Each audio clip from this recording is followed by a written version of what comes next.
اعوذ باللہ من الشیطان الرجیم بسم اللہ الرحمن الرحیم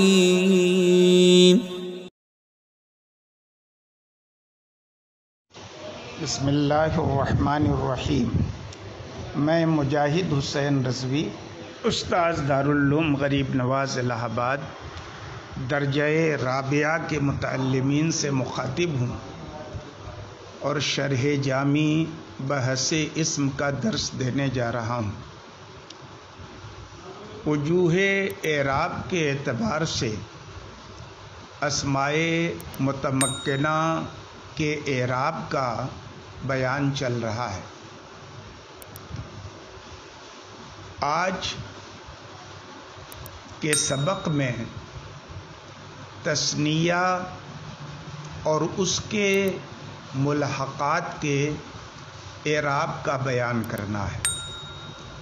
اس بیان سے متعلق جو عبارت ہے، پہلے اس عبارت پہ آپ ایک نظر ڈال لیں کہ المثنى وما يلحق به وهو كلا وكذا كلتا ولم يذكره لكونه فرع كلا مضافا اے حال کون کلا وکلتا مضافا الى مضمر وانما قید بذلك لان کلا باعتبار لفظه مفرد وباعتبار معناه مثنى فلفظه يقتضي الاعراب بالحركات ومعناه يقتضي الاعراب بالحروف فروعي فيه كلا الاعتبارين فإذا أضيف إلى المظهر الذي هو الأصل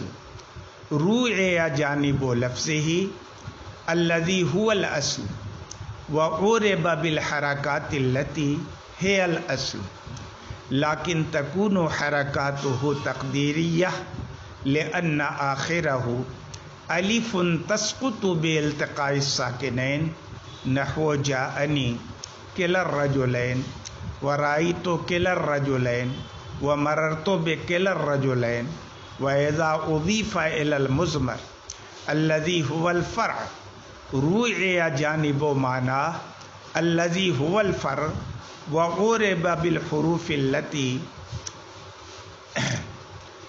هي الفرع نحو جاءني كلاهما ورأيت كليهما ومررت بكليهما فلذلك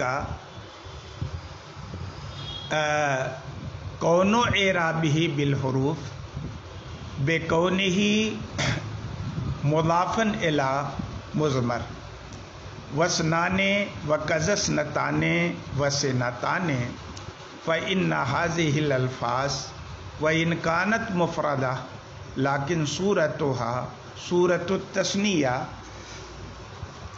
فألحقت بها بالألف رفعا والياء المفتوح ما قبلها نصبا وجرا كما سيجي۔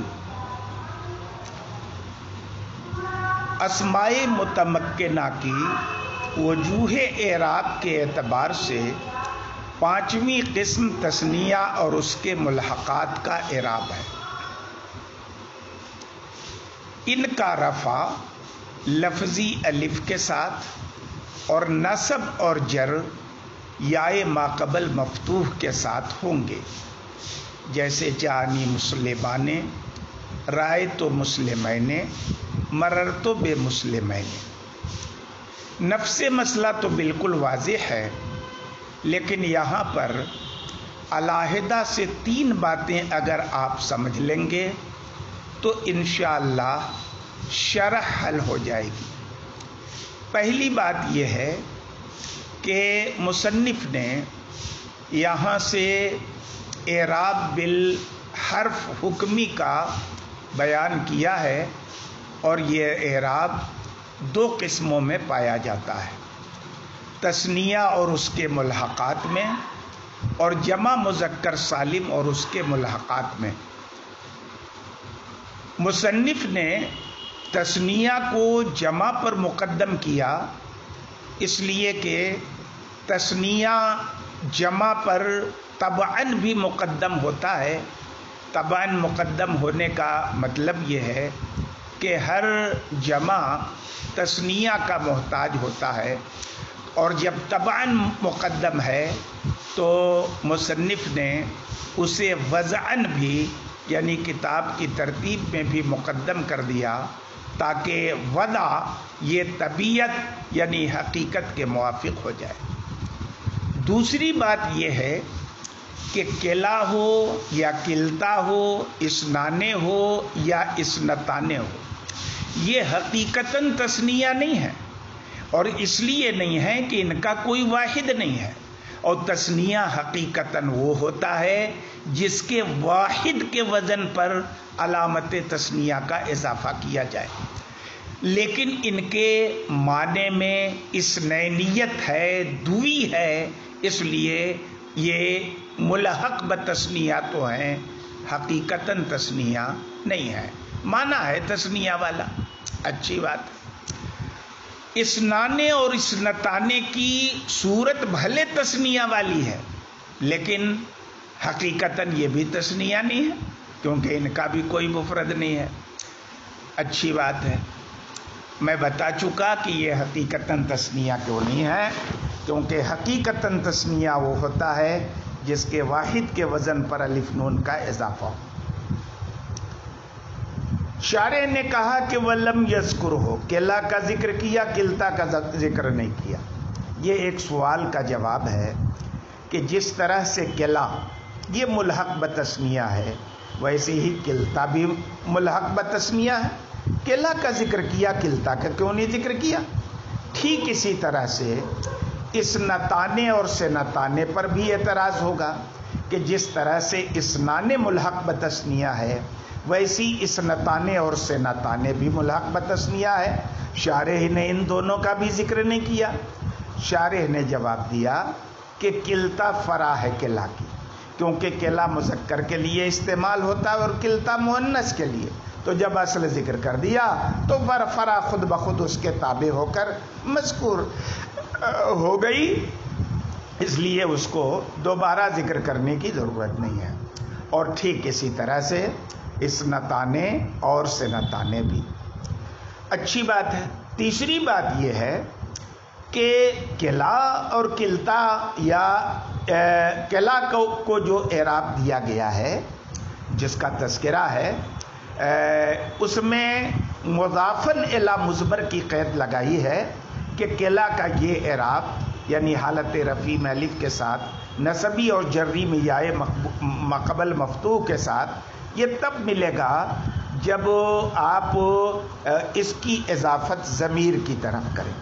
آخر یہ شرط مصنف نے کیوں لگائی؟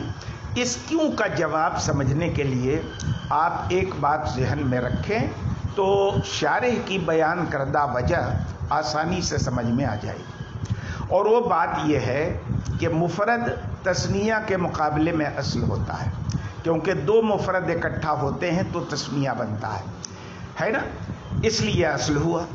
اسی طرح سے لفظ و معنی میں لفظ اصل ہوتا ہے، کیونکہ لفظ ہی معنی پر دلالت کرتا ہے، لفظ نہ ہو تو معنی پر دلالت نہیں ہوگی، اور ظاہر ہے دال اصل ہوتا ہے مدلول کے مقابلے میں۔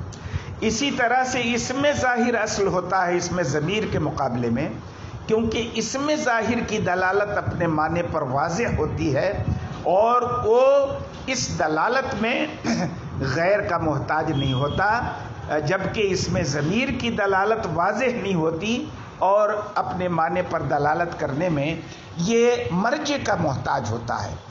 یہ تو آپ پڑھ چکے ہیں کہ اصل معنی پر دلالت کرنے میں نہیں، بلکہ اپنے مخصوص متعلق پر دلالت کرنے میں یہ محتاج ہوتا ہے۔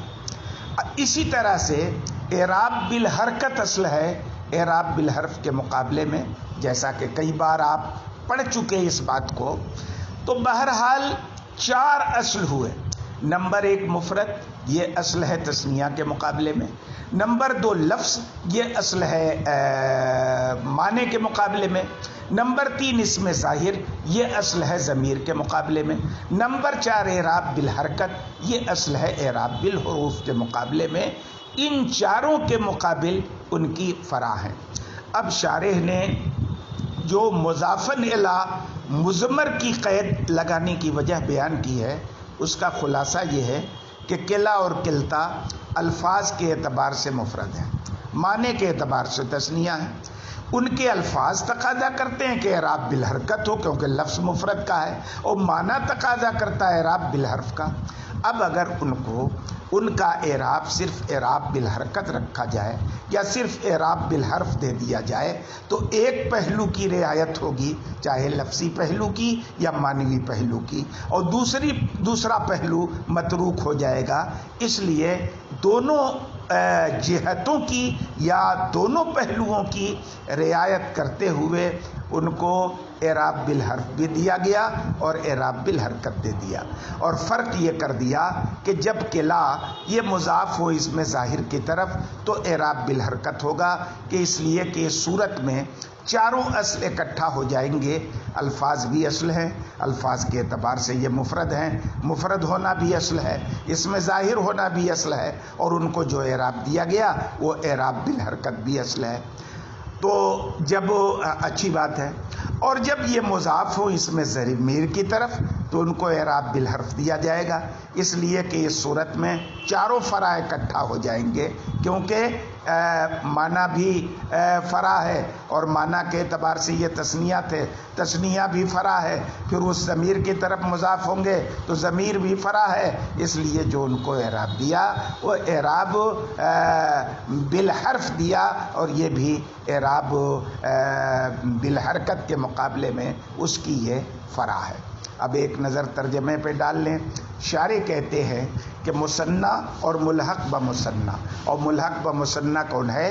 کلا، اور اسی طرح سے کلتا، اور کلتا کا ذکر اس لیے نہیں کیا کیونکہ کلا کی فرع ہے، اس شرط کے ساتھ یا اس حال میں کہ کلا اور کلتا ضمیر کی طرف مضاف ہوں، اور جزی نیست کے ماتن نے یہ قید لگائی کیونکہ کلا اپنے لفظ کے اعتبار سے مفرد ہے اور اپنے معنی کے اعتبار سے مثنیٰ ہے، اس لیے تو اس کا لفظ جو ہے اعراب بالحرکات کا مقتضی ہے اور اس کا معنی اعراب بالحروف کا مقتضی ہے۔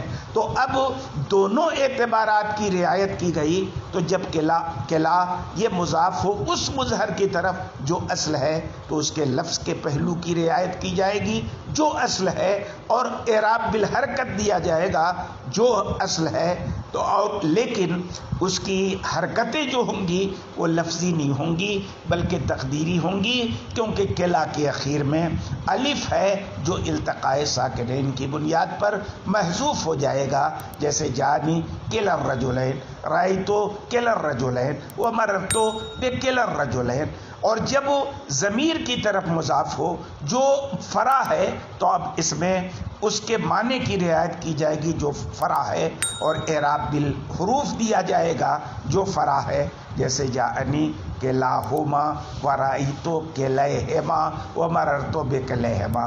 تو اب اسی وجہ سے یہ شرط لگائی گئی اس کے اعراب بالحروف ہونے کی کہ وہ ضمیر کی طرف مضاف ہو، اور اسنانے اور اسی طرح سے اسنتانے اور سنتانے، کیونکہ یہ الفاظ بھی اگرچہ مفرد ہیں لیکن ان کی صورت تثنیہ کی صورت ہے، اس لیے انہیں بھی ملحق بتثنیہ کر دیا گیا۔ ان کا اعراب ہوتا کیا ہے؟ حالت رفیع میں الف کے ساتھ، اور حالت نصبی اور جری میں یا ماقبل مفتوح کے ساتھ، جیسا کہ ان قریب آئے گا۔ کیوں ہوتا ہے یہاں پر یائے ماقبل مفتوح اور یائے ماقبل مفتوح حالت نصبی اور جری میں؟ اس کی وجہ انشاءاللہ اخیر والی بحث میں یہ اسماء متمکنہ کی وجوہ اعراب کے اعتبار سے جو بحث چل رہی ہے اس کے اخیر میں آپ اس کا تفصیل سے تذکرہ سماعت فرمائیں گے۔